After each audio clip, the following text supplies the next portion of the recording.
آمين رب العالمين. أما بعد فقد قال الله الحكيم في كتابه الكريم. بسم الله الرحمن الرحيم.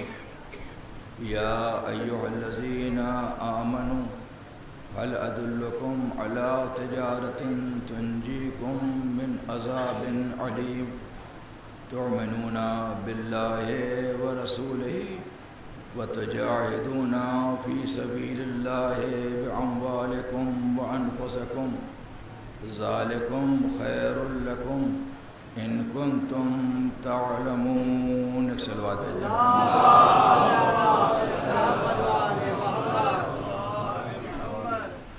بزرگان محترم اور دوستان عزیز،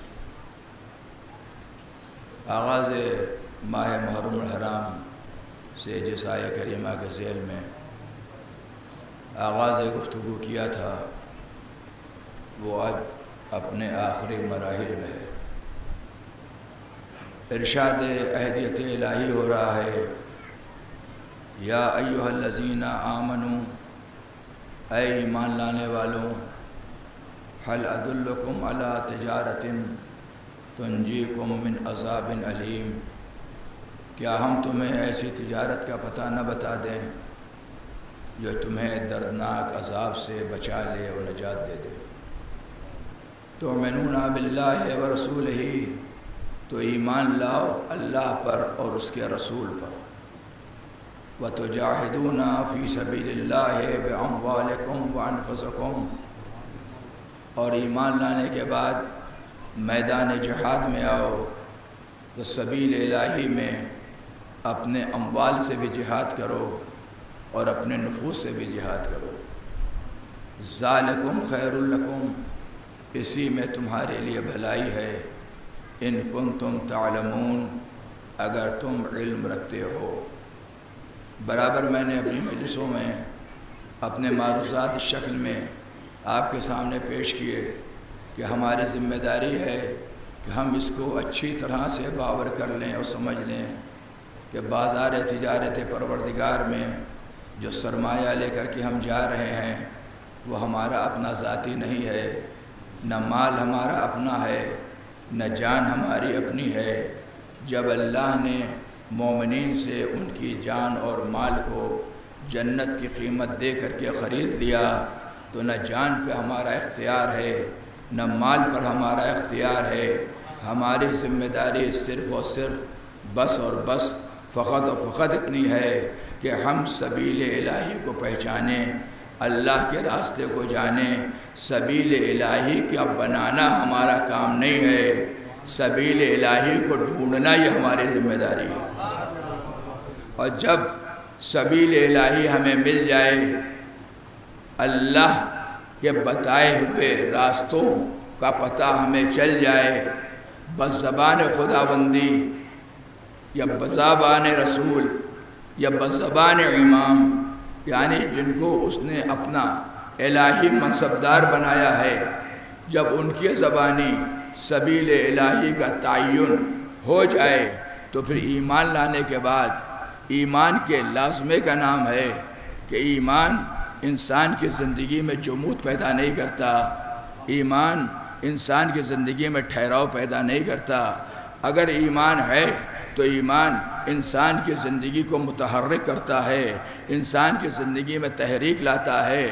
ایمان کے نتیجے میں جمود پیدا نہیں ہوتا، ایمان کے نتیجے میں تحریک آتی ہے اور تحریک کے نتیجے میں انقلاب پیدا ہوتا ہے. ایک صلوات بھیج دیں محمد اور آل محمد. یہ ہماری پوری زندگی جو بھی ہے، 50 سال 60 سال 70 سال 100 سال جو بھی آپ اس کا تعین کر لیں، یہ پوری زندگی اصل حیات نہیں ہے. اگر ہم نے اس کو اصل حیات سمجھا تو اس سے بڑا کوئی فریب نہیں ہے، اس سے بڑا کوئی دھوکہ نہیں ہے. اور یہ وہ فریب ہے جو ہم اپنے آپ کو دے رہے ہیں، کسی اور کو نہیں دے رہے ہیں. یہ زندگی جس سے ہم گزر رہے ہیں یہ اصل حیات نہیں ہے، یہ مقدمہ حیات ہے. مومن کی اصل زندگی، اصل حیات اس دن شروع ہوتی ہے جس دن فرشتہ اجل آ کر کے پروردگار عالم کی بارگاہ میں لے جانے کے لیے اس کو طلب کرتا ہے۔ تو یہ وہ زمانہ ہے جہاں سے اصل حیات شروع ہوتی ہے۔ یہ زندگی ختم ہونے والی ہے، لیکن جو اصل حیات ہے وہ کبھی ختم ہونے والی نہیں ہے۔ صلوات بھیج دے محمد اور آل محمد۔ اسی لیے اللہ نے سبیل الہی کو دکھانے کے لیے انبیاء کو بھیجا، اولیاء کو بھیجا، خاصان خدا کو بھیجا، مرسلین کو بھیجا، تاکہ وہ بندگان خدا کو بتائیں کہ سبیل الہی کیا ہے۔ اور انہوں نے اپنی زندگی میں فقط سبیل الہی کو بتایا نہیں، سبیل الہی کا تعین نہیں کیا، بلکہ عملی اعتبار سے اس سبیل الہی پر چل کر کے بتایا کہ دیکھو راہ خدا میں جب بندہ آتا ہے تو شان عبودیت کیا ہوتی ہے، انداز بندگی کیا ہوتا ہے، اور وہ کس انداز سے پروردگار عالم کی بارگاہ میں آتا ہے کہ اپنی پوری زندگی کو، اپنے تمام اموال کو، جو کچھ بھی خدا نے اس کو عطا کیا ہے اس کو امانت پروردگار سمجھ کر کے وہ ہمیشہ اس میدان کی تلاش میں رہتا ہے جہاں وہ امانت پروردگار وہ اپنے خالق و مالک کے حوالے کر دے۔ ایک صلوات بھیج دے محمد اور آل محمد۔ ظاہر ہے کہ مجلس سے بہت تاخیر ہو گئی ہے، یہ مجلس کے ختم ہونے کا وقت ہے، جس وقت میں مجلس شروع کرنے کے لیے بیٹھا ہوں، اور اس کے بعد شیطان نے بھی بہرحال اپنا پورا کام کیا اور اچھی خاصی دیر ہمیں خاموش منبر پر بٹھا لے رکھا۔ بہرحال بچوں نے بہت کوشش کی اور ان کی کوششوں کے نتیجے میں شیطان ناکام ہو گیا اور ذکر حسین کا سلسلہ بہرحال شروع ہو گیا۔ ایک صلوات بھیجتے ہیں محمد اور آل محمد۔ تو انبیاء، اولیاء، خاصان خدا، مرسلین جتنے بھی آئے سب نے فقط سبیل الہی کا تعین نہیں کیا کہ یہ سبیل الہی ہے، یہ اللہ کا راستہ ہے، تمہاری ذمہ داری ہے کہ اس پر چلو، بلکہ ہم نے دیکھا تو یہ دیکھا جس کو اللہ نے نبی بنایا، رسول بنایا، ہادی بنایا، رہبر بنایا، انہوں نے سبیل الہی کا تعارف بھی کرایا اور اس کے بعد سبیل الہی پر چل کر کے بتایا بھی کہ سبیل الہی پر چلا کیسے جاتا ہے۔ دور نہیں جاؤں گا، بات کو زیادہ الجھاؤں گا بھی نہیں۔ تاریخ انبیاء میں سب سے زیادہ قداور شخصیت بعد مرسل اعظم اگر کوئی ہے تو جناب ابراہیم خلیل پروردگار کی ہے، جن کو اللہ نے اپنا خلیل بنایا، اپنا دوست بنایا۔ آپ ذرا دیکھیں کہ پروردگار عالم نے معرض امتحان میں جب ان کو لایا تو خلیل کے کتنے امتحان لیے، سب کچھ آپ کے پیش نگاہ ہے۔ مال کے ذریعے سے امتحان لیا، خوف کے ذریعے سے امتحان لیا، جان کے ذریعے سے امتحان لیا، اور اولاد کے ذریعے سے امتحان لیا۔ قرآن مجید نے جو امتحان کا ایک پیمانہ بنایا تھا کہ وَلَنَبْلُوَنَّكُمْ بِشَيْءٍ مِّنَ الْخَوْفِ وَالْجُوعِ وَنَقْصٍ مِّنَ الْأَمْوَالِ وَالْأَنفُسِ وَالثَّمَرَاتِ فَبَشِّرِ الصَّابِرِينَ الَّذِينَ إِذَا أَصَابَتْهُمْ مُصِيبَةٌ قالوا انا للہ وانا الیہ راجعون اولئک علیہم صلوات من ربہم والرحمہ واولئک هم المہتدون۔ اور ہم تمہیں ضرور بالضرور یقیناً محل ابتلا میں، محل بلا میں، محل آزمائش میں، محل امتحان میں لائیں گے، مگر یہ امتحان کاہے سے ہوگا؟ تھوڑے سے خوف سے، تھوڑی سی بھوک سے، تھوڑے سے اموال کی کمی سے، جانوں کی کمی سے، اور ثمرات قلب کی کمی سے۔ اب آپ جناب ابراہیم کی زندگی کو اٹھا کر کے دیکھ لیں، مال سے بھی امتحان ہے، آتش نمرودی میں بھیجا جا رہا ہے تو خوف سے بھی امتحان ہے، جان کا بھی امتحان ہے، ثمرات قلب کا بھی امتحان ہے۔ لیکن خلیل پروردگار جب معرض امتحان میں آئے تو ہر مرحلے میں کامیابی سے ہمکنار ہوئے، ہر منزل میں، ہر منزل امتحان میں خلیل پروردگار کامیاب ہوئے۔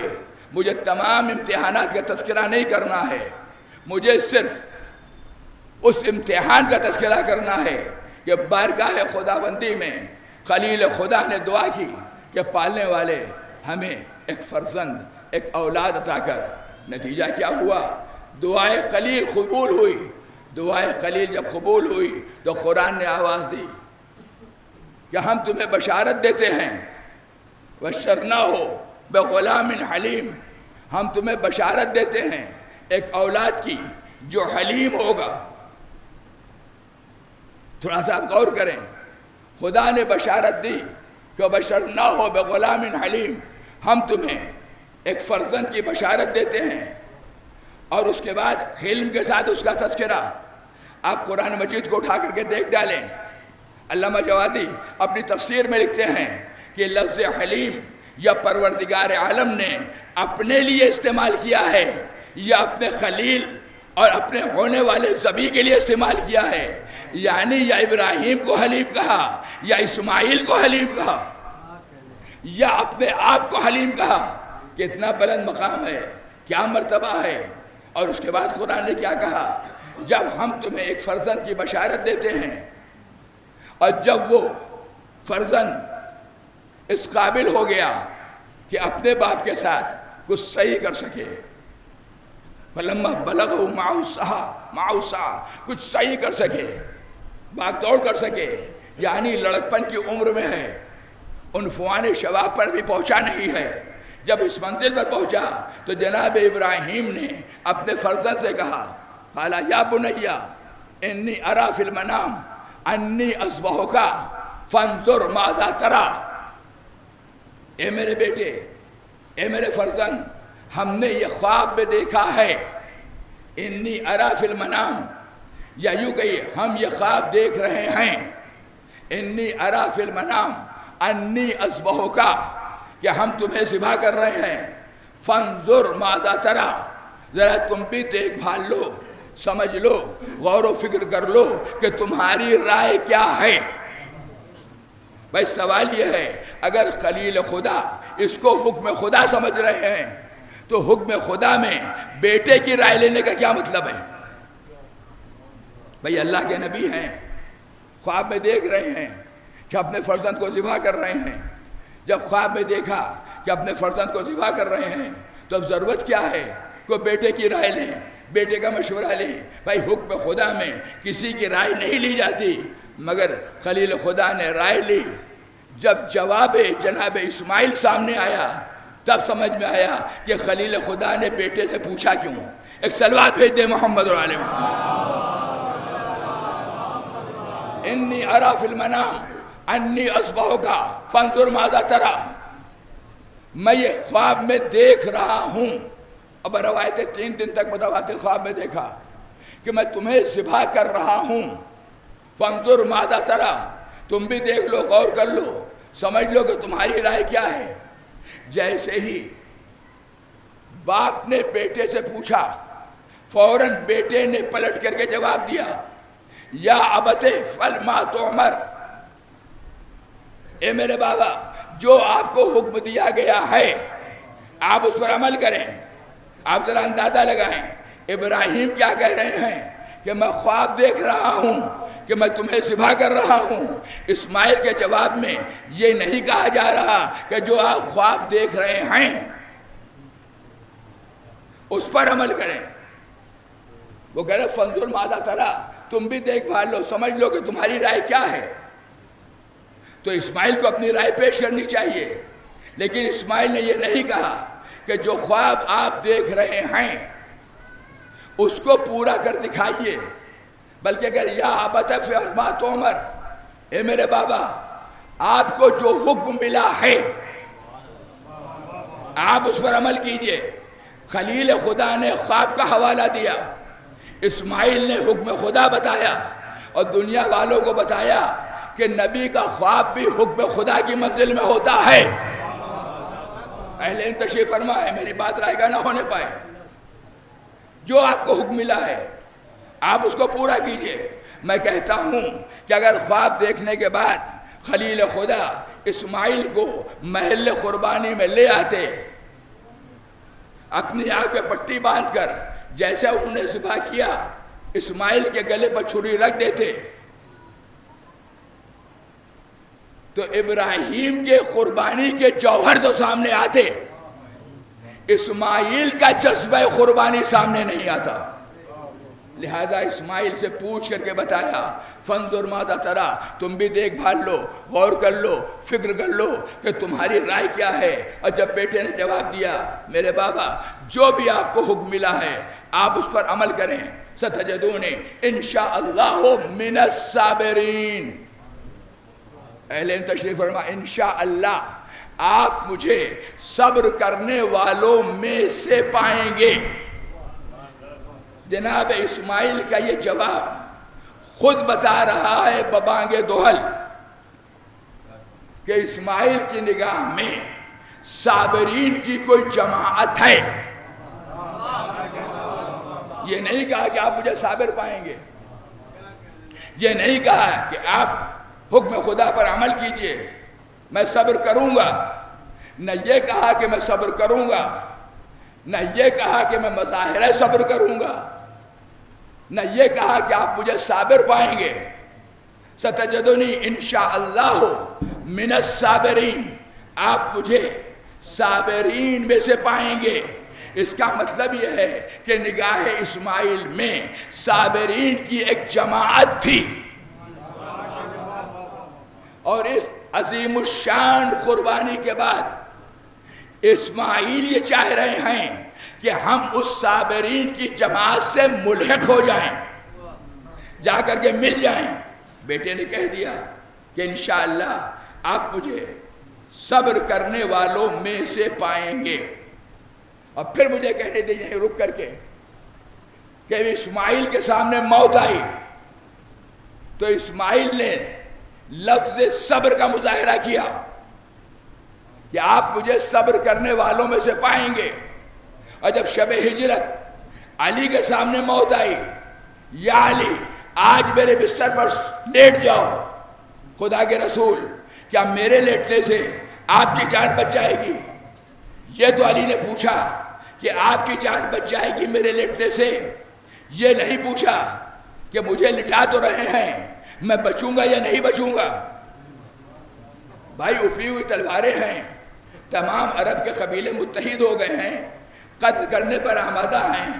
اتحاد تمام قبائل میں اتنا زیادہ ہے کہ نبی کا خون تمام قبائل پر اس طرح سے تقسیم ہو جائے کہ بنی ہاشم میں سے کوئی اٹھ کر کے خون محمد کا انتقام نہ لے پائے. نام محمد صلوات غائب.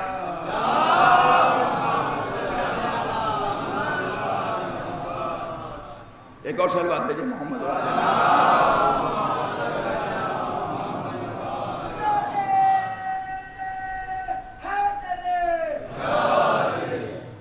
تو جیسے ہی یہ سوال کیا کہ میرے لٹنے سے آپ کی جان بچ جائے گی، نبی نے جواب دیا ہاں تمہارے لٹنے سے میری جان بچ جائے گی. اب تاریخ کہتی ہے یہ پہلا سجدہ شکر ہے تاریخ اسلام میں جو مولا کائنات نے کیا. سر سجدہ معبود میں رکھا، معبود تیرا لاکھ لاکھ شکر ہے. یعنی اسماعیل کے سامنے جب موت آئی تو لفظ صبر کا استعمال کیا، علی کے سامنے جب موت آئی تو لفظ شکر کا استعمال کیا. اب بات یہیں پر رکتی نہیں ہے. جب صبح ہوئی تو فخر مباحات پہ کہتے ہیں میرا مثل کون، میں فدیہ رسول بن گیا، میں فدیہ رسول بن گیا. اکثر لوگ یہ کہتے ہیں کہ علی بستر پر سونے کے بعد فدیہ رسول کیسے بنے؟ اس لیے کہ جان تو محفوظ رہی. اگر کفار مکہ نے کفار قریش نے قتل کر دیا ہوتا تب یہ دعویٰ ہوتا تو سمجھ میں آتا ہے. میں کہتا ہوں بات آپ کی بالکل حق بجانب ہے مگر مخالف قرآن ہے. آپ کہیں گے مخالف قرآن کیسے ہے؟ میں کہوں گا یہ بتاؤ کہ اسماعیل ذبیح اللہ ہیں یا نہیں؟ سارا مسلمان آواز دے گا کہ اسماعیل ذبیح اللہ ہے، ذبیح اللہ ہے. آج تک اس قربانی کی یاد میں بکروں کی قربانی دی جا رہی ہے، بکرے ذبح ہو رہے ہیں اور بکروں کو ذریعہ بنا کر کے فخر و مباحات بھی کیا جا رہا ہے. میں سوچتا تھا کہ بکروں کو ذریعہ بنا کر کے فخر و مباحات کیوں کیا جاتا ہے، لیکن جب برادران اسلام کی تفسیر کا جائزہ لیا تو لوگوں نے بڑا زور لگایا ہے جنت کے آئے ہوئے دمبے پر۔ اہل علم موجود ہے، میری بات کی گواہی دیں گے۔ ارے وہ دمبا تھا، کیسا دمبا تھا؟ 40 سال تک جنت پروان چڑھا، جنت کی گھاس کھائی، جنت کا سبزہ کھایا۔ میں کہتا ہوں 40 سال کھایا ہو یا 4000 سال کھایا ہو، عالم اسلام یہ بتائے کہ وہ دمبا دمبا ہی رہا یا انسان بن گیا؟ ایک صلوات ہے دے محمد اور آل محمد۔ کچھ بھی رہا ہو، رہا تو دمبا ہی۔ ایک اور صلوات ہے دے محمد اور آل محمد۔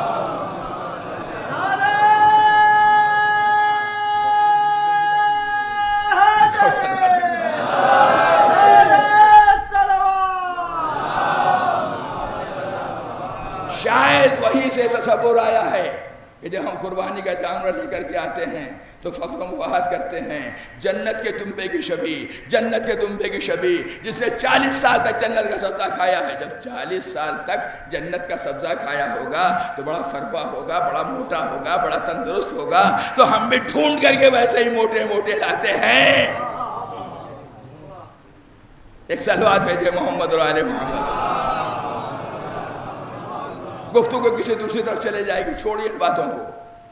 کہنے کا مطلب یہ ہے کہ اسماعیل کے سامنے موت آئی تو انہوں نے لفظ صبر کا استعمال کیا، جب علی کے سامنے موت آئی تو شکر کا سجدہ کیا، اور صبح اٹھے تو فخر و مباحات کر رہے ہیں میرا مثل کون، میں رسول کا فدیہ بن گیا۔ دنیا کہتی فدیہ کیسے بنے؟ میں کہتا ہوں اگر اسماعیل ابراہیم کی چھری سے زندہ و سلامت بچنے کے بعد ذبیح اللہ ہو سکتے ہیں تو علی پوری رات، اسماعیل کتنی دیر لیٹے ہیں؟ کچھ سیکنڈ، ارے بھائی منٹ مان لیجئے، 2-4 منٹ مان لیجئے، 2-4 منٹ جو ایک چھری کے نیچے آ جائے، 2-4 منٹ جو ایک چھری کے نیچے آ جائے وہ ذبیح اللہ بن جائے، اور تمام قبائل کی اپی ہوئی تلواروں کے درمیان بستر رسالت پر لیٹنے کے بعد جو چین سے سو جائے وہ فدیہ رسول کیوں نہیں؟ میں کہتا ہوں امت مسلمہ کے کچھ کہنے میں سے ہوتا نہیں۔ بھائی علی لیٹے تھے نبی کو بچانے کے لیے، نبی بچ گئے، لیٹے تھے حکم خدا سے، اس لیے کہ نبی نے اپنی مرضی سے لٹایا نہیں، خدا کا حکم تھا۔ تو 2 ہی شخصیتیں علی کے پیش نگاہ تھیں، یا خدا یا نبی، یعنی علی نے سبیل الہی کا تعین کر لیا کہ حکم خدا بھی ہے، حکم نبی بھی ہے، لیٹنے کا حکم ہے بستر پر، مگر سبیل الہی پر چلنے کے بعد کچھ ایسا سکون کی سانس لی کہ ساری رات چین سے سوتے رہے۔ عزیزو، جاگتے ہوئے انسان کسی جاگتے ہوئے انسان کی عادت پر سو جائے، طریق پر سو جائے، لیٹا رہے، وہ ایسے چادر اوڑھتے ہیں، ہم بھی اوڑھے لیٹے رہیں، بہت آسان کام ہے، لیکن وہ ایسے سوتے ہیں، ہم ویسے سو جائیں، یہ بہت مشکل کام ہے۔ عزیزوں، علی نے بستر رسالت پر لیٹ کر کے اور سو کر کے بتایا کہ دیکھو ہم بستر رسالت پر لیٹ کر چین کی نیند سو کر کے تمہیں بتا رہے ہیں، اگر رسول کی نیند کو دیکھنا ہے تو بھی ہم بتائیں گے، اور اگر رسول کی بیداری کو سمجھنا ہے تو بھی ہم بتائیں گے۔ ایک صلوات بھیجیں محمد اور آل سبیل الہی کا تعین ہو گیا۔ علی میدان جہاد میں ہیں، لیٹے ہیں خدا کی رضا کے لیے، حکم خدا کے بعد، لیٹے ہیں نبی کے حکم کے بعد۔ جب خدا کے لیے لیٹے، رسول کے لیے لیٹے تو رسول کی جان بچ گئی۔ قرآن نے قصیدہ پڑھ دیا، وَمِنَ النَّاسِ مَن يَشْرِي نَفْسَهُ ابْتِغَاءَ مَرْضَاتِ اللَّهِ وَاللَّهُ رَءُوفٌ بِالْعِبَادِ۔ لوگوں میں سے ایک ایسا بھی ہے جو اپنے نفس کو بیچ دیتا ہے اور مرضات الہیہ کا سودا کر لیتا ہے۔ ایک صلوات بھیج دیں محمد اور علیہ۔ اب پھر وہیں پر آئیے جہاں پر گفتگو چھوڑی تھی. اسماعیل سے دریافت کیا بیٹا بتاؤ تمہاری رائے کیا ہے؟ بیٹے نے کہا بابا جان جو آپ کو حکم خدا ملا ہے آپ اس پر عمل کیجئے. ستجدنی انشاءاللہ من الصابرین، آپ مجھے صبر کرنے والوں میں سے پائیں گے. اس کے بعد کیا ہوا؟ فلما اسلما وتلہ للجبین، جب یہ دونوں مسلمان ہو گئے. آپ ذرا قرآن کی اصطلاح میں ذرا اسلام کا معیار تو دیکھیے. فلما اسلما، جب یہ دونوں مسلمان ہو گئے، وتلہ للجبین، اور بیٹے کو پیشانی کے بل لٹایا، تب ندائے غیبی ملائکہ میں چلا تم کہ اگر آج اسماعیل ذبح ہو گئے تو نسل اسماعیل آگے نہیں بڑھے گی، اور جب نسل اسماعیل آگے نہیں بڑھے گی تو آخری پیغمبر اسماعیل کی نسل سے ہے، وہ اس دنیا میں کیسے آئے گا؟ پروردگار عالم نے دمبے کو ذریعہ بنایا، دمبے کو ذریعہ بنایا. اب جب ابراہیم نے آنکھ سے پٹی ہٹائی تو کیا دیکھا؟ دمبا ذبح ہو گیا. اسماعیل محفوظ ہیں، فکر مند ہوئے، تردد میں پڑے. حالانکہ خوش ہونا چاہیے تھا کہ بیٹا ذبح ہونے سے بچ گیا، لیکن تردد میں ہیں. پالنے والے کیا ہماری قربانی قبول نہیں ہوئی؟ نتیجہ کے حوالے کرنے جا رہا ہوں، کیا ہماری قربانی قبول نہیں ہوئی؟ خدا نے آواز دی کہ ہم اپنے نیک بندوں کو ایسے ہی جزا دیا کرتے ہیں. اِنَّ كَذَلِكَ نَجْزِي الْمُحْسِنِينَ، ہم اپنے نیک بندوں کو ایسے ہی جزا دیا کرتے ہیں. اور اس کے بعد کیا کہا؟ وَفَدَيْنَاهُ بِذِبْحٍ عَظِيمٍ، ہم نے اس کا فدیہ ذبح عظیم کو قرار دیا. اور اس کے بعد کیا کہا؟ اِنَّ هَذَا لَهُوَ الْبَلَاءُ الْمُبِينُ، یقیناً یہ بہت بڑی روشن بلا تھی، روشن امتحان تھا. اب قرآن نے لفظ بلا کا استعمال کیا ہے تو میں بھی لفظ بلا کا استعمال کر رہا ہوں. یقیناً یہ بہت بڑی بلا تھی، بہت بڑا امتحان تھا. اے میرے خلیل، تم نے اس امتحان کو سر کر لیا. اب جو کچھ ہے سب قرآن مجید ہے، قرآن مجید کی آیات ہیں. سورہ صافات میں تفصیل سے تذکرہ ہے. قربانی ایک ایسا وصف ہے.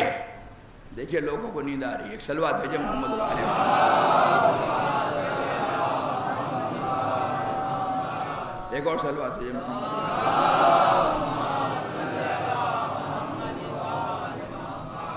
قربانی ایک ایسا شرف ہے، ایک ایسا وصف ہے کہ میدان قربانی میں انسان آسانی سے آتا نہیں ہے. لیکن اگر کوئی انسان میدان قربانی میں کامیاب ہوتا ہے تو ہر ایک اس سے رشتہ داری بہرحال جوڑتا ہے. یہ ہمارے رشتہ دار ہیں، ہمارے تعلقات والے ہیں، ہمارے خاندان والے ہیں، یہ امتحان میں کامیاب ہو گئے، انہوں نے ترقی کر لی. آپ بھی آج کل کے معاشرے میں دیکھ لیں، اگر کوئی انسان کامیاب ہو گیا، کہا یہ کون ہے جنہوں نے اس امتحان میں کامیابی حاصل کی؟ ارے جناب نہیں جانتے، وہ میرے رشتہ دار ہیں. ہم نے پوچھا کیسے رشتہ دار ہیں؟ کہا ہمارے ماموں کے، خالو کے، چچا کے، پھپھا کے لڑکے. اب آپ سوچتے رہیے کیسے رشتہ دار ہیں. ایک صلوات بھیجے محمد علیہ وسلم. اس لیے کہ قربانی میں یہ کوالٹی پائی جاتی ہے، ہر انسان جڑنا چاہتا ہے. یہ ہمارے ہیں، یہ ہمارے ہیں، یہ ہمارے ہیں. اگر کہیں سمجھ میں نہ آئے تو فرش عزائے حسین پر سمجھ لیجئے. جیسے ہی حسین نے قربانی پیش کی 1400 سال گزر گئے، اور آج بھی شاید یہی کہہ رہا ہے کہ انسان کو بیدار تو ہو لینے دو، ہر قوم پکارے گی ہمارے ہیں حسین. اس لیے کہ یہ قربانی کا شرف ہے، قربانی کا وصف ہے. جب اسماعیل اتنی شاندار قربانی میں کامیاب ہو گئے، خدا نے سند دے دی کامیابی کی، تب لوگوں نے سوچا، یہودیوں نے سوچا یہ تو بہت بڑا شرف ہے جو اسماعیل کو مل گیا، اور قیامت تک نسل اسماعیل کے افراد ہمارے سامنے فخر و مباحت کریں گے. لہذا پورا زور لگا دیا گیا اس بات پر کہ جو قربانی بیٹے کی ہے یہ اسماعیل سے وابستہ نہیں ہے، بلکہ یہ قربانی جناب اسحاق کی ہے. اسماعیل ابراہیم کی چھری کے نیچے نہیں لیٹے تھے، جناب اسحاق ابراہیم کے چھری کے نیچے آئے تھے. قرآن مجید نے بھی فیصلہ کر دیا، ایک صلوات بھیجے محمد، زور لگا دیا گیا کہ قربانی جو ہے یہ جناب اسماعیل سے متعلق نہیں ہے، جناب اسحاق سے متعلق ہے. لیکن قرآن مجید نے جس انداز سے بیان کیا، پوری قربانی کا تذکرہ کیا، اور اس کے بعد قرآن کہہ رہا ہے کہ اب ہم نے ابراہیم کو اسحاق کی بشارت دی. اور جب تفسیر میں جائیے تو آپ کو پتہ لگے گا جناب اسماعیل کی جب ولادت ہوئی ہے تو اس وقت جناب ابراہیم کی عمر 86 سال کی تھی، اور جب یہ مرحلہ قربانی سے گزر چکے اور جناب ابراہیم کی عمر 100 سال کی ہے تقریباً، تب جناب اسحاق کی یہاں ولادت ہو رہی ہے. یعنی ولادت جناب اسحاق کی مرحلے قربانی سے گزرنے کے بعد ہے.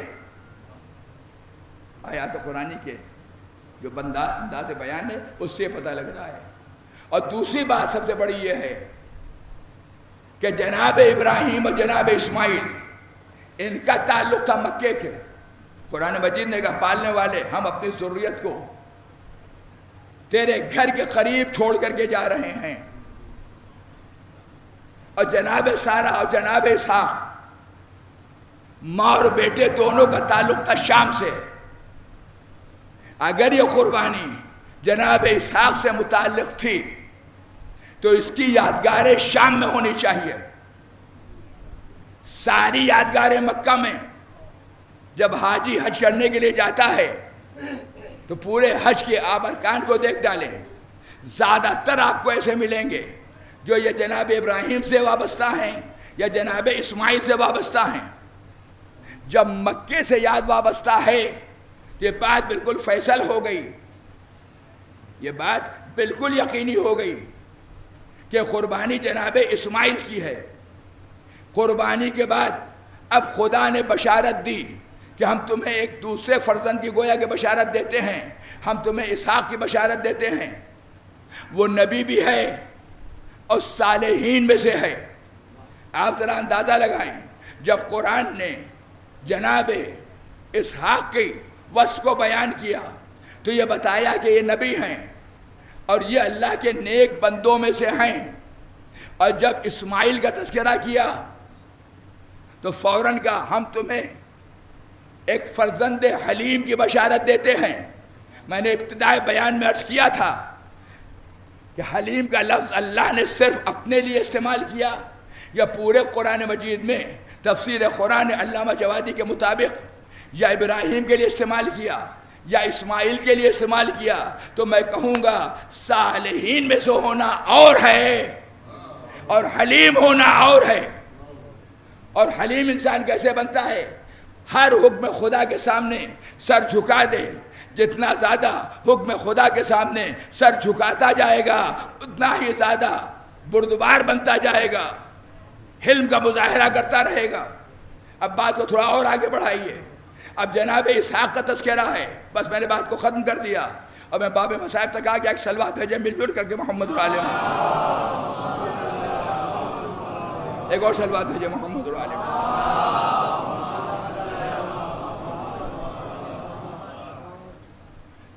جناب اسماعیل کا تذکرہ تفصیل سے، پھر جناب اسحاق کا تذکرہ تفصیل سے. جب جناب ابراہیم اور جناب اسماعیل کی قربانی کا تذکرہ ہوا تو قرآن نے کہا اِنَّ هَذَا لَهُوَ الْبَلَاءُ الْمُبِينُ، یہ روشن بلا تھی. اب اس کے بعد جناب اسحاق کا تذکرہ، جناب اسحاق کا تذکرہ کہ صالح ہیں، اللہ کے صالح بندے ہیں، نبی ہیں اور ان کی ذریت میں جو لوگ ہیں ان میں سے بعض اللہ کے فرما بردار ہیں، اطاعت گزار ہیں، بعض وہ ہیں جو اپنے نفس پر ظلم کرنے والے ہیں. ہم نے ان پر بھی برکتوں کا نزول کیا اور ان کے والد ابراہیم پر بھی برکتوں کا نزول کیا. لگاتار آیتیں ہیں. اور اس کے بعد جناب موسیٰ کا تذکرہ، پھر جناب ہارون کا تذکرہ. اب قرآن مجید میں ایک آیت ملتی ہے کہ وَنَجَّيْنَاهُمَا وَقَوْمَهُمَا مِنَ الْكَرْبِ الْعَظِيمِ. ہم نے ان کو یعنی اسحاق کو اور ان کی نسل کو نجات دی اور ان کی قوم کو بھی نجات دی. کاہے سے نجات دی؟ من الکرب العظیم، کرب عظیم سے، کرب عظیم سے. اب آپ ذرا غور کیجئے، جب اسماعیل کی قربانی سامنے آئی تو قرآن مجید نے کہا ان ھذا لھو البلاء المبین. جب اسحاق کا تذکرہ کیا وَنَجَّيْنَاهُمَا وَقَوْمَهُمَا مِنَ الْكَرْبِ الْعَظِيمِ، یعنی یہاں لفظ کرب ہے، وہاں لفظ بلا ہے. اب اگر صبح عظیم کا مصداق ڈھونڈنا ہے تو وہی شخصیت ہوگی جہاں پر کرب بھی پایا جاتا ہو اور بلا بھی پائی جاتی ہو. اب آپ ذرا غور کریں، مرسل اعظم نے جو اپنے لال کو خبر شہادت دی، امام حسین نے نبی سے جو وعدہ طفلی کیا تو نبی نے کہا بیٹا یہ قربانی کہیں اور نہیں کربلا میں دینی ہوگی.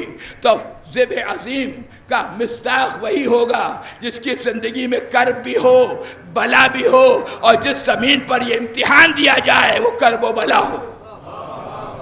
بس عزیزوں، میں نے بات کو تمام کر دیا.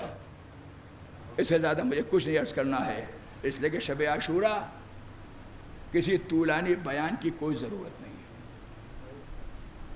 ہم سب پرسہ دینے کے لیے جمع ہوئے، صرف اتنا کہہ دینا کافی ہے کہ شب عاشور آ گئی. حسین مارز امتحان میں ہے، سرزمین کرب و بلا میں ہے، وارث ذبح عظیم. ذبح عظیم کے مصداق کا نام ہے حسین. حسین نے یہ قربانی اپنے ذمے لی تو وہ بلا، وہ امتحان جو اسماعیل سے متعلق تھا اس کو خدا نے گویا کہ اس حکم کو واپس لے لیا، دمبے کو بھیج دیا. اور جب اسحاق کا تذکرہ کیا تو فوراً آواز دی کہ ہم نے ان کو اور ان کے قوم والوں کو کرب عظیم سے نجات دی. یہاں پر کرب عظیم ہے، وہاں پر بلائے عظیم ہے. حسین نے اس سرزمین کا انتخاب کیا جس سرزمین کا نام ہی ہے کرب و بلا. کس شان سے قربانی دی، کیا انداز تھا قربانی دینے کا. عزیزوں شب عاشور آ گئی، بڑے فاصلے طے کر کے شب عاشور آئی. جب پہلی محرم آئی تھی تو دل میں خیال تھا اگر آج مجلس میں آنسو نہ بہے تو کل رو لیں گے.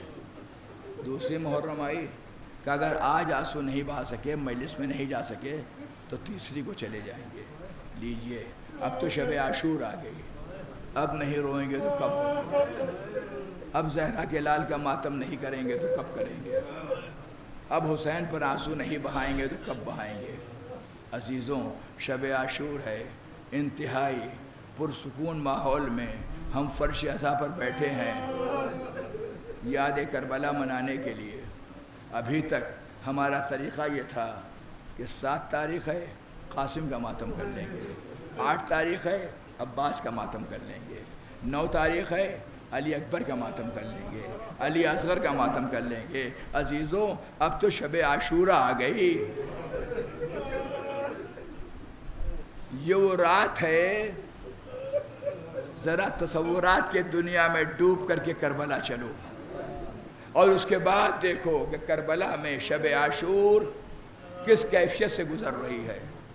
ہر بی بی شمع جلائے ہوئے، اپنے دل کے ٹکڑے کو اپنے پہلو میں بٹھائے ہوئے بس ایک ہی بات کہہ رہی ہے، بیٹا سب سے پہلے اگر کسی کی گودی اجڑے تو میری ہو. تو کہیں پر کوئی خاتون یہ کہہ رہی ہے سب سے پہلے اگر کسی کا سہاگ اجڑے تو میرا ہو، کہیں ایسا نہ ہو کہ کوئی دوسرا مجاہد تم پر سبقت لے جائے۔ اور دوسری طرف یہ عالم ہے کہ تسبیح و تقدیس پروردگار میں اصحاب حسینی ہیں جو مصروف ہیں، اسی کیفیت میں شب عاشورہ ہے جو گزر رہی ہے، اور جب شب عاشورہ گزر گئی تو صبح عاشور نمودار ہوئی۔ حجاج ابن مسروق جو روز کا مؤذن ہے، آج مولا حسین نے کہا اے حجاج آج تم اذان نہیں دو گے، آج کی اذان ہم شکل پیغمبر علی اکبر دیں گے۔ ہاتھ جوڑ کر کے مولا حسین کی بارگاہ میں بس ایک بات عرض کرنی ہے، مولا آج صبح عاشورہ کی اذان کے لیے حجاج ابن مسروق کو روک کیوں دیا اور علی اکبر کا انتخاب کیوں کیا؟ عجب نہیں حسین آواز دیں گے، اس لیے کہ میرا وہ بیٹا ہے جو رفتار میں پیغمبر، جو گفتار میں پیغمبر، جو سیرت میں پیغمبر، جو صورت میں پیغمبر۔ ہم نے علی اکبر کا انتخاب اس لیے کیا ہے کہ ایک مرتبہ دشمن نبی کے لہجے کو سن لے، شاید اپنے ارادے سے باز آ جائے۔ لیکن عزیزوں ذرا دل تھامو تو عرض کروں، جب ماں نے یہ آواز سنی ہوگی، آواز اذان علی اکبر جب ماں کے کانوں سے ٹکرائی ہوگی تو ماں کے دل پر کیا گزری ہوگی؟ ماں نے آواز دی ہوگی اے بیٹا علی اکبر، اب آج کے بعد تمہاری آواز سنائی نہیں دے گی۔ علی اکبر نے اذان دی، صفیں درست ہوئیں، نماز کا اہتمام ہوا، پسر سعد نے چلے کمان میں تیر جوڑا، لشکر والوں کو گواہ کیا کہ گواہ رہنا، ہم پہلا تیر لشکر حسینی کے جانب پھینک رہے ہیں۔ عزیزوں پسر سعد کا پہلا تیر پھینکنا تھا کہ 4000 کمانیں کڑکی، کمانوں کا کڑکنا تھا، تیروں کی بارش ہونے لگی۔ ارباب مقاتل کہتے ہیں کہ حملہ اولا میں 39 یا 40 جانباز شہید ہو گئے۔ اب حسین کے لشکر میں مختصر سے افراد ہیں جو بچے ہیں۔ اب انفرادی طور پر مجاہد میدان میں جا رہا ہے۔ عزیزوں آج شب عاشورہ ہے، بعد مجلس متعدد شبیہ برآمد ہوں گی، لہذا ہمیں ہر ایک کے مصائب اختصار کے ساتھ عرض کرنا ہے، اور آخر میں اس عزاخانے سے مولا حسین کو رخصت کرنا ہے۔ 39 یا 40 جانباز شہید ہو گئے۔ اس کے بعد صورتحال کیا ہے؟ ایک ایک مجاہد میدان میں جاتا ہے، جام شہادت نوش کرتا ہے۔ کبھی اون و محمد میدان شہادت میں آئے، اور اس کے بعد تھوڑی دیر گزری تھی کہ امام حسین اور جناب عباس اون و محمد کے لاشیں کو اٹھا کر کے خیمے میں لے کر کے آئے۔ زینب نے دونوں لاشوں کے درمیان شکر کا سجدہ کیا۔ تھوڑا وقت گزرا کہ پھر وہ وقت آیا کہ حسن کی نشانی قاسم نے آواز دی، یا اماں ادرکنی، اے چچا مدد کے لیے آئیے۔ حسین چلے، دشمن سد راہ ہوئے، حسین نے جو حملہ کیا دشمن بھاگے۔ اب جب دشمن بھاگے تو قاسم کا جسم نازنی، گھوڑے کی ٹاپیں، میرا دل کہتا ہے جیسے جیسے جسم قاسم پر گھوڑے کی ٹاپیں پڑتی ہوں گی، چچا جلدی آئیے، چچا جلدی آئیے۔ اور جب حسین لاش قاسم پر پہنچے تو کیا دیکھا؟ جسم کے ٹکڑے ہیں جو عرض کربلا پر بکھرے ہوئے ہیں۔ کبھی لاش اٹھائی، کبھی رو دیے، اسی شکل میں شاہ دن بھر رہے۔ اور محمد کی میتیں لائے، جناب قاسم کا جنازہ لائے، اور اس کے بعد وہ منزل بھی آ گئی کہ برابر کا بھائی قمر بنی ہاشم حضرت ابو الفضل عباس سقائے سکینہ علمدار لشکر حسینی، آقا مجھے بھی مرنے کی اجازت دیجیے۔ حسین نے کہا بھیا تم تو میرے لشکر کے علمدار ہو، علمدار کی موت پورے لشکر کی موت ہوتی ہے۔ غازی عباس نے سر جھکا کے کہا آقا یہ بتائیے وہ لشکر کہاں ہے جس کا میں علمدار تھا؟ جہاں لشکر ہے وہاں جا کر کے علمداری بھی کر لوں گا۔ لیجئے، حسین نے پانی لانے کی اجازت دی، سوکھی ہوئی مشک سکینہ کو لیا، علم کو لیا، میدان میں آئے، مشک سکینہ چھدی، پانی بہا، گھوڑے کا رخ فرات کی طرف موڑا۔ کسی ظالم نے ایک تیر مارا،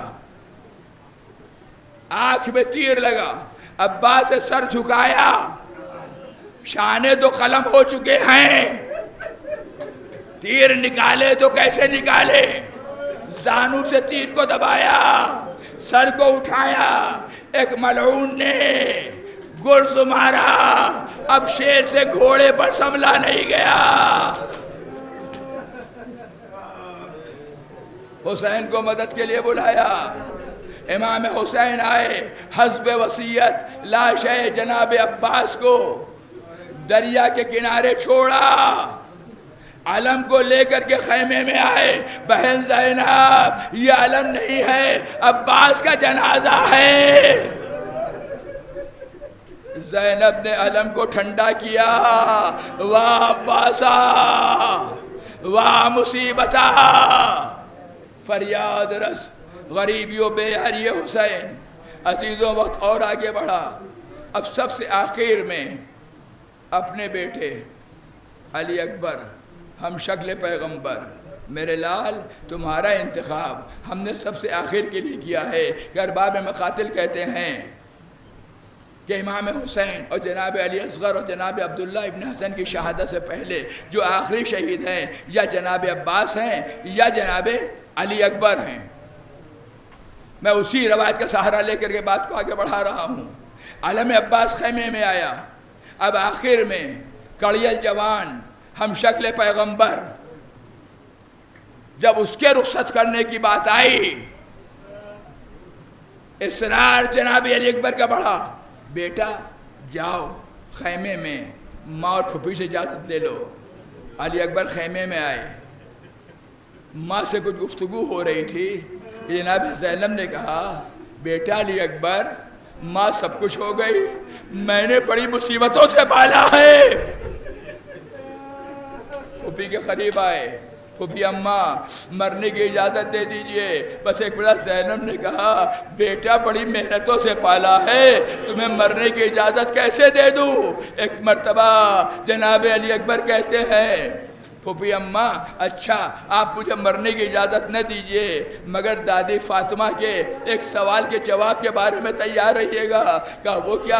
اگر میدان محشر میں دادی فاطمہ نے آپ سے پوچھ لیا اے زینب، ارے تم کو میرا لال حسین پیارا تھا یا اپنا علی اکبر، تو کیا جواب دیجئے گا؟ علی اکبر کو خدا حافظ کہا۔ علی اکبر خیمے سے نکلے، بڑی دردناک رخصت ہے جناب علی اکبر کی۔ حمید ابن مسلم کہتا ہے جب علی اکبر خیمے سے نکل رہے ہیں تو کبھی خیمے کا پردہ اٹھتا ہے، کبھی گرتا ہے، کبھی اٹھتا ہے، کبھی گرتا ہے۔ میرا دل کہتا ہے کہ شاید سکینہ آگے بڑھتی ہو، دامن کو پکڑ لیتی ہو، اے بھیا ارے جو بھی صبح سے مقتل میں گیا ہے واپس نہیں آیا، اے بھیا کیا آپ بھی مرنے کو جا رہے ہیں؟ علی اکبر خیمے سے برآمد ہوئے، اس انداز سے برآمد ہوئے جیسے بھرے گھر سے جوان کا جنازہ نکلتا ہے۔ حسین کی خدمت میں آئے، حسین نے خدا حافظ کہا، علی اکبر چلے۔ حسین نے امامے کو اتارا، ہاتھوں پر لیا، پالنے والے اب تو گواہ رہنا، تو گواہ رہیو۔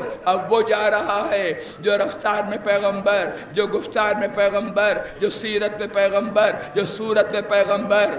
علی اکبر میدان میں آئے، سارے واقعات کو چھوڑا، علی اکبر میدان میں آئے۔ اب میدان میں آنے کے بعد وہ منزل بھی آئی کہ آواز دی یا ابتا علیکہ منی السلام، اے بابا ہمارا سلام آخر قبول کر لو۔ عباس کے مرنے سے کمر ٹوٹ چکی ہے، بیٹے کے مرنے سے آنکھوں کی بینائی ختم ہو چکی ہے، ٹھوکرے کھاتے ہوئے، کمر پکڑے ہوئے، اے میرے لال ارے آواز دو تاکہ بوڑھا باپ تمہارے لاشے تک پہنچ سکے۔ کبھی کہہ رہے یا علی یا علی یا علی، مولا بابا علی کو بلا رہے ہیں یا اپنے لال علی اکبر کو یاد کر رہے ہیں؟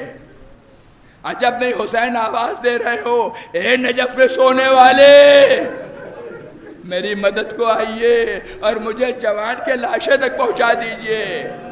اور یا مقصد یہ ہو یا علی اے بیٹا آنکھوں سے دکھائی نہیں دے رہا، یا بنیا علی الدنیا بعد کلفا، اے بیٹا ارے تیرے مرنے کے بعد زندگان یہ دنیا پر خاک ہے، اے بیٹا آواز دو تاکہ تمہاری آواز کے سہارے حسین تمہارے لاشے تک پہنچے۔ عزیزوں بڑی مصیبت کا مقام ہے، تصور شرط ہے، آنسو نہیں تھمیں گے۔ شاعر نے بڑے اچھے انداز میں کہا ہے کہ جب یوسف حسین ہوا گم سپاہ میں، ارے عالم سیاہ ہو گیا شہ کی نگاہ میں، ہلتا تھا دل وہ درد تھا فریاد و آہ میں، ارے رو کر پکارتے تھے یہ مقتل کی راہ میں، بیٹا قدر کے قابو میں اس دم جگر نہیں، ہم گر پڑے ہیں خاک پہ، تم کو خبر نہیں، اے بیٹا آواز دو۔ ناگاہ ایک طرف سے صدا آئی الوداع، بابا حسین آؤ خزاں آئی الوداع، لینے کو روح شیر خدا آئی الوداع، ارے سر ننگے دادی خیر النساء آئی الوداع، ارے لیکن یہ عرض ہے کہ نہ گھبرا کے آئیو، ارے اماں کو میری خیمے میں بٹھلا کے آئیو۔ اے علی اکبر ماں کے پردے کا بڑا خیال، ماں تو نہیں پھوپھی چادر پہ لپٹی ہوئی نکلتی ہوئی نظر آ رہی ہے کہ بھیا سے نہ اٹھے گا لاشا ہے برابر کا،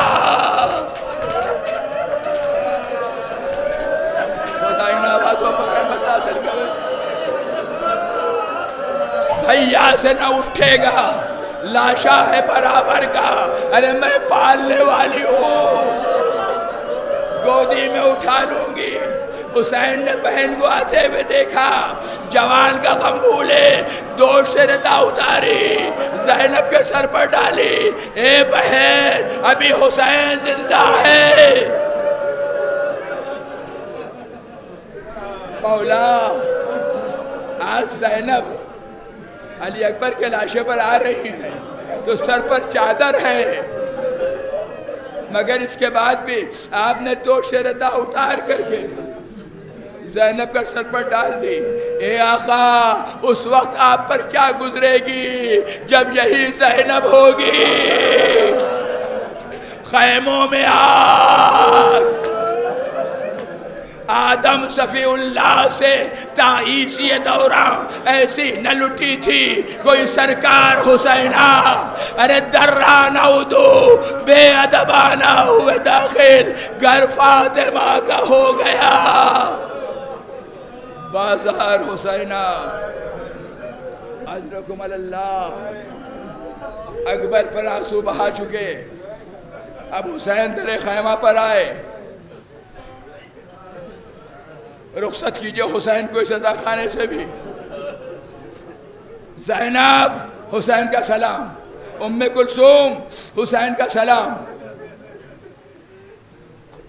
لیلا اور رباب حسین کا سلام، ماں کی کنیز فضا حسین کا سلام، بیبیوں نے دل کو تھاما، کلیجے کو پکڑا، ارے زہرا کا لال مرنے کے لیے جا رہا ہے۔ بڑی قیامت کا وقت ہے، بیبیوں نے حسین کو رخصت کیا، حسین در خیمہ پر آئے اور آنے کے بعد کہتے ہیں اے عباس حسین کو سوار نہیں کرو گے؟ علی اکبر اور اپنے بوڑھے باپ کو سوار کر دو۔ کبھی حبیب کو بلایا، کبھی مسلم کو بلایا، کبھی برائل کو بلایا، کبھی عباس کو بلایا، کبھی علی اکبر کو بلایا۔ بہن نے جب حسین کی یہ بے کسی دیکھی، خیمے سے برآمد ہوئی۔ عزیزوں بڑا دردناک منظر ہے، شہزادیاں خیمے سے نکلی، حسین جب کے چلے بعد دوپہر رن کو، ارے نہ تھا کوئی جو سنبھالے رکاب و توسن کو، سکینہ جھاڑ رہی تھی ابا کے دامن کو، حسین چپ کے کھڑے تھے جھکائے گردن کو، ارے ناس رہا تھا کوئی شاہ کربلائی کو، فقط بہن نے کیا تھا۔ حسین چلے میدان میں آئے، وہ جنگ کی جو یادگار زمانہ ہے، ایک بلندی سے آواز دی، حل من ناصر ینصرنا، حل من مغیث یغیثنا، حل من معین یعیننا۔ امام حسین نے صدائے استغاثہ بلند کیا۔ صدائے استغاثہ کے بہت سے اثرات ہوئے، ان تمام اثرات میں سے ایک اثر یہ بھی ہوا کہ خیمے سے رونے کی آواز بلند ہوئی، اس لیے کہ شبیہوں میں معصوم علی اصغر کا جھولا بھی ہے۔ جیسے ہی خیمے سے بیویوں کی رونے کی آواز بلند ہوئی، حسین پلٹے، بہن زینب کیا کوئی بچہ پیاس سے ہلاک ہو گیا؟ نہیں بھیا، جب سے آپ نے صدائے استغاثہ بلند کیا ہے، علی اصغر نے اپنے کو جھولے سے گرا دیا ہے۔ حسین بچے کے مقصد کو سمجھے، کہا علی اصغر کو میرے حوالے کرو۔ علی اصغر کو لیا، ابا کا سایہ کیا، میدان میں آئے، سوال آپ کیا، تیر سے شعبہ اصغر کا گلا، حسین نے چلو لگا دیا، چاہا کہ خون اصغر کو آسمان کی طرف پھینکے۔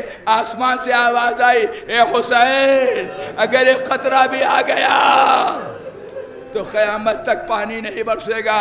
چاہا کہ زمین کے حوالے کرے، زمین نے بھی قبول کرنے سے انکار کیا، یہ خون ناحق ہے، اگر ایک قطرہ بھی آ جائے گا تو قیامت تک ایک دانہ روئیدہ نہ ہوگا۔ اللہ نے حسین کی بے کسی، خون اصغر کو چہرے پر مل لیا اور کہتے اسی انداز سے میں اپنے نانا سے ملاقات کروں گا۔ ارے انکار آسماں کو ہے، راضی زمین نہیں، اصغر تمہارے خون کا ٹھکانہ کہیں نہیں۔ میت علی اصغر کو لے کر چلے، در خیمہ پر آئے، کبھی آگے بڑھتے ہیں، کبھی پیچھے آتے ہیں، کہتے جاتے ہیں اِنَّا لِلَّهِ وَإِنَّا إِلَيْهِ رَاجِعُونَ، رضا بِقَضَائِهِ وَتَسْلِيمًا لِأَمْرِهِ۔ لیجئے ماں کے حوالے میت کی، ماں نے چھدی ہوئی میت کو دیکھا، امثلک ینہر، اے میرے لال کیا تیرے سن و سال کے بچے بھی نہر کر دیے جاتے؟ جنازے کو لیا، پشت خیمہ پر آئے، ذوالفقار سے ننھی سی قبر بنائی، بس ابھی تو مجلس تمام ہو رہی ہے، ذوالفقار سے ننھی سی قبر بنائی، علی اصغر کو سپرد لحد کیا، ننھی سی قبر کھود کے اصغر کو گاڑ کے شبیر اٹھ کھڑے ہوئے، دامن کو جھاڑ کے، اے میرے مالک جتنی نعمتیں تو نے دی تھی سب تیری راہ میں قربان کر دی، اب میرے پاس کچھ نہیں بچا، یہ صرف میرا سر ہے، اب اس کو بھی تیری بارگاہ میں پیش کرنا ہے۔ دوبارہ حسین مقتل میں آئے، حملے پر حملہ کرنا شروع کیا، لشکر حسین کے حملے کی تاب نہیں لا پا رہا۔ اللہ 3 دن کا بھوکا، 3 دن کا پیاسا، 71 لاشیں جس نے اٹھائی ہوں، اور اس کے بعد یہ اس کی شجاعت کا عالم ہے، نخیلہ کی دیواروں سے لشکر کفر ٹکرانے لگا، علمان یا حسین، الحفیظ یا حسین۔ جب صدائے علمان بلند ہوئی، حسین پلٹے، ولا حول ولا قوت الا باللہ العلی العظیم۔ اب ارباب مقاتل کہتے ہیں کہیں اور نہیں گئے، حسین ترائی کے کنارے آئے، لاش عباس پر گھوڑے سے طواف کیا۔ اے بھیا بہت لڑنے کی تمنا تھی، اے بھیا اٹھو، ہم نے سب کا جہاد دیکھا،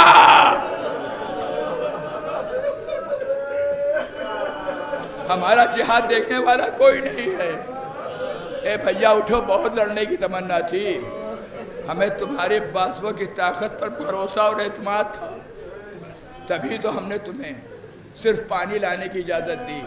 اے بھیا یہ دشمن میرے حملوں کی تاب نہیں لا پا رہے۔ بڑے اچھے انداز میں دو مصرے شاعر نے کہے ہیں کہ شاہ ہر حملے میں کہتے تھے بحسرت دم جنگ، شاہ ہر حملے میں کہتے تھے بحسرت دم جنگ، ہائے عباس نے دیکھی نہ لڑائی میری۔ عزیزوں مجلس تمام ہو رہی ہے، خدا ان آوازوں پر رحمت نازل کرے، جتنا ہو سکے زہرا کو ان کے لال کا بوسہ دے لیجیے، پتہ نہیں سال آئندہ کون زندہ رہے گا، جو زندہ رہے گا پھر غم حسین منائے گا۔ اے بی بی اگر ہم زندہ رہے تو پھر فرش عزا پر آئیں گے۔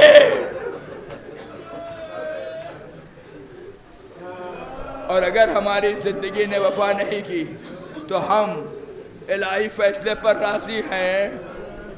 اگر ایک شہزادی ہم سے راضی ہو جائیے گا، اس لیے کہ ہم غریبوں کے پاس ان آنسوؤں کے علاوہ کچھ نہیں۔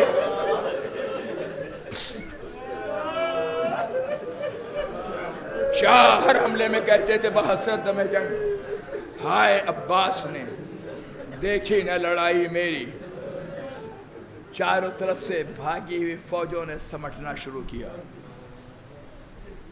ندائے غیبی آئی، یا ایھا النفس المطمئنہ ارجعی الی ربک راضیۃ مرضیہ، اے میرے نفس مطمئن، ارے پلٹا اپنے رب کی طرف، راضیۃ مرضیہ، اے حسین ہم تو تم سے راضی ہیں، اے میرے بندے تو بھی مجھ سے راضی ہو جا۔ حسین نے ذوالفقار سے لہو پوچھا، شمشیر کو میان میں رکھا، وعدے الہی کے ادا کرنے کا وقت آ گیا، وعدے طفلی کے ادا کرنے کا وقت آ گیا۔ ذوالجناح سے باتیں کر رہے ہیں، اے میرے اسب باوفا، ہم نے تمہیں صبح سے بہت زحمت دی، بس حسین کو حسین کی وعدہ گاہ تک پہنچا دو۔ حسین نشیب تک آئے، اور جب نشیب تک آئے تو صورتحال کیا ہے کہ سیدہ انتظار کر رہی ہیں، اے میرے لال تیری ماں اس زمین پر تیرا انتظار کر رہی ہے، اے حسین آؤ، میں آغوش پھیلائے ہوئے ہوں۔ انبیاء آگے بڑھے، کسی کی مدد کو حسین نے قبول نہیں کیا۔ سیدہ جانتی ہیں میرا لال بڑا غیور ہے، کسی کی مدد کو قبول نہیں کرے گا، اے میرے لال میری آغوش میں آ جا۔ جب ذوالجناح نے یہ منظر دیکھا تو روایت کہتی ہے اپنے آگے کے پیروں کو آگے بڑھایا، پیچھے کے پیروں کو پیچھے پھیلایا، اپنے شکم کو زمین سے لگایا، راکب دوش رسول پشت فرس سے فرش زمین پر آ رہا ہے، آئیے زمانے کے امام کو پرسا دے، اے مولا یہ عزادار آئے ہیں، اپنے جد کا پرسا قبول کیجئے۔ حسین پشت فرس سے چلے، ابھی فرش زمین پر نہیں آئے، مقام سلام میں زمانے کا امام یہ کہتا ہے ہمارا سلام ہمارے جد مسلموں پر جو پشت فرش سے تو چل دیے مگر فرش زمین تک نہیں پہنچے. کہاں ہے حسین جس پر اتنے تیر ہیں کہ حسین کا جسم مبارک تیروں پر معلق ہے. اب حسین سجدہ آخر کرے تو کیسے کرے؟ ارض کربلا پر بیٹھے تیروں کو نکالنا شروع کیا اور بروایت خاک کربلا کو ہاتھوں سے جمع کرنا شروع کیا. جب خاک کربلا جمع ہو کر کے ایک ٹیلے کی شکل میں آ گئی تو حسین نے سر سجدہ معبود میں رکھا. اے میرے مالک میں نے اپنا وعدہ پورا کر دیا. شبیوں کے استقبال کے لیے آمادہ ہو جائیے. حسین کو رخصت کیا عزا خانے سے. اے میرے مالک میں نے اپنے وعدے کو پورا کر دیا. معبود اب تو بھی اپنے وعدے کو پورا کر دے. رات و نیاز کی گفتگو ہو رہی ہے, خالق سے باتیں ہو رہی ہیں. معبود جس نے تجھے کھو دیا اس نے کیا پایا, اور جس نے تجھے پا لیا اس نے کیا کھویا. گفتگو ہو رہی ہے کہ اسی اسنا میں شمر ملون آگے بڑھا. سارے واقعات کو چھوڑا, شمر ملون آگے بڑھا. اور جب شمر ملون آگے بڑھا تو عزیزو حسین کا جسم نازنی تو تیروں پر معلق ہے. عزادارو غضب ہو گیا, سینہ اتھار شمر ملون سوار ہوا. کیسے کہوں پسے گردن سے کند خنجر سر و تن میں جدائی ہوئی. عرض کربلا ہلنے لگی, فرات کا پانی نیزو اچھلا. منادی نے ندا دی الا قتل الحسین بکربلا, الا ذبح الحسین بکربلا. سورج کو کہن لگ گیا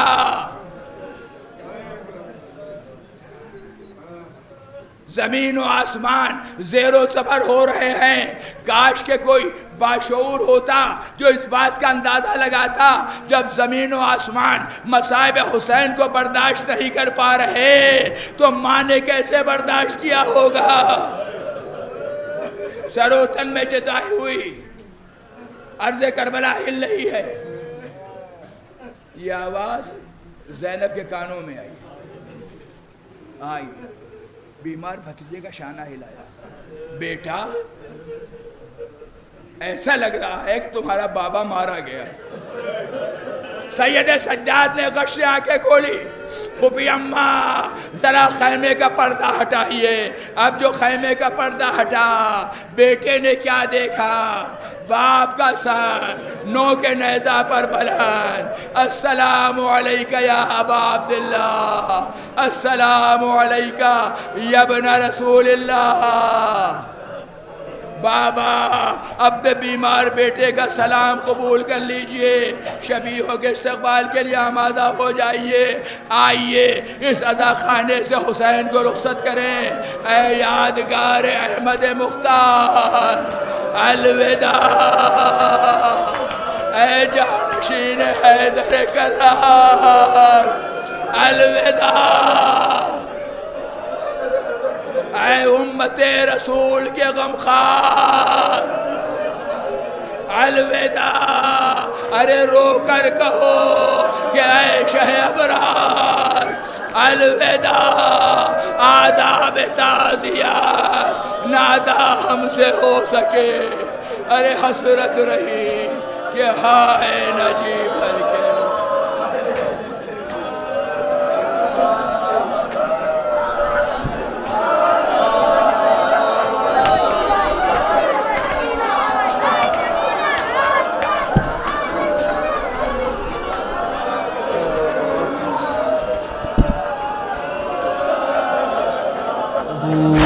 ہائے گوہر تو لے گئے, گوہر تو لے گئے, آخر نہیں حسین کے بعد. مصیبتیں ہی کچھ ایسی بڑی حسین کے بعد مصیبتیں ہی کچھ ایسی، بڑی حسین کے بعد وہ شام کوفہ کے بازار قید اور دربار، وہ شام کوفہ کے بازار قید اور دربار، حرم پہ آفتیں، حرم پہ آفتیں سب آ گئی حسین کے بعد،